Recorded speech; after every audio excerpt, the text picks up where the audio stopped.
இதோ உதவி.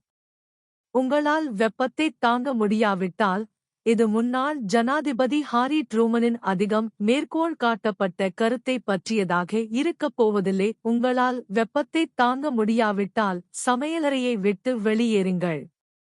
எப்படி இருந்தாலும், அவர் எனது குத்துச்சண்டை பயிற்சியாளரிடமிருந்து இந்த யோசனையை பெற்றதாக நான் நினைக்கிறேன். நீங்கள் தாக்கப்படுவீர்கள் என்று பயப்படுகிறீர்கள் என்றால் வளையத்திற்கு வெளியே இருங்கள். ஆனால் இந்த அத்தியாயத்தின் நோக்கம் ஒளிவட்டங்களைப் பற்றி விவாதிப்பதாகும். குறிப்பாக இன்றைய காலகட்டத்தில் பலர் தங்கள் சொந்த கற்பனை ஒளிவட்டங்களை உருவாக்கும் தரக்குறைவான விஷயங்கள். வாழ்க்கையின் அனைத்து துறைகளிலும் உள்ளவர்கள், கிட்டத்தட்ட பெரியவர்கள் முதல் பெரியவர்கள் அல்லாதவர்கள் வரை தனிப்பட்ட ஒளிவட்டத்தை உருவாக்கும் தொழிலில் இறங்கியுள்ளனர்.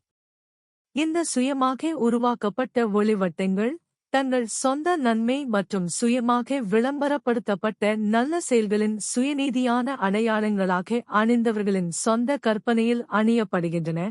அவை குடும்பக் குழுவிலோ, சமூக சேவை அமைப்புகளிலோ, அல்லது தேவாலயங்கள், கிளப்புகளிலோ அல்லது அவர்களின் ஒளிவட்டங்கள் சுய திருப்தியை வழங்கும் இடங்களிலோ தாங்களாகவே உருவாக்கிக் கொண்ட ஒளிவட்டங்களை அணிந்து கொண்டு நல்ல நோக்கங்களை ஆதரிக்கும் மக்களின் எண்ணிக்கை அதிகரித்து வருவதாக தெரிகிறது. நல்ல நோக்கங்களுக்கு அனைத்து தலைவர்களும் தொழிலாளர்களும் அவர்களுக்கு கிடைக்கக்கூடியவர்கள் தேவை. ஆனால் தொழிலாளர்களுக்கு பெருமையையும் விளம்பரத்தையும் வழங்கும் தலைவர்களை நான் ஆதரிக்கிறேன்.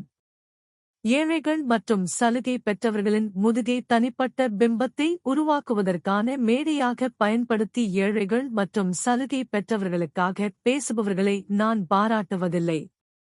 குறிப்பாக தொலைக்காட்சிக்காக வெளிப்படையாக அணிவகுத்துச் செல்வதன் மூலம் தங்கள் தலைமையை நிரூபிப்பவர்கள் உள்ளனர். உண்மையில் எரிச்சலூட்டும் அறிக்கைகளுக்கு அடுத்தபடியாக தொலைக்காட்சி சிறந்த தலைமைத்துவ பிம்பத்தை உருவாக்குகிறது. மேலும் தொலைக்காட்சி அதன் சொந்த பாடங்களின் மூலம் அதைச் செய்துள்ளது.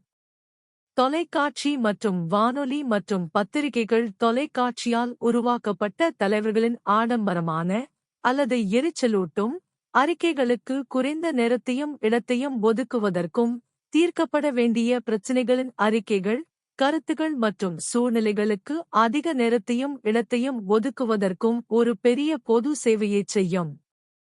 இது ஒரு தகவலறிந்த மற்றும் செயல்படுத்தப்பட்ட பொதுமக்களை உருவாக்கும். தொலைக்காட்சி மற்றும் பிற ஊடகங்கள் வெறித்தனமாக இருக்கும் தலைமைத்துவ பிம்பக் கட்டமைப்பின் ஏகபோகத்தை இது நீக்கும். அந்த அறிவொளி மற்றும் சுவாரஸ்யமான கவனம் மாறும் வரை நமக்கு ஒரு ஆறுதல் இருக்கிறது. பொது வெளிச்சம் பிரகாசமாகவும் சூடாகவும் மாறும்போது சில விளம்பரத்தால் கட்டமைக்கப்பட்ட தலைவர்களின் சுயமாக உருவாக்கப்பட்ட எர்சாட்ஸ் ஒளிவட்டங்கள் மங்கத் தொடங்குகின்றன. மேலும் சுயமாக உருவாக்கப்பட்ட ஒளிவட்டத்தைக் கொண்ட ஒரு வருங்கால தலைவரை விட முட்டாள்தனமாக எதுவும் தெரியவில்லை. அது பயணம் சூடுபிடித்த போது வாடிவிடும்.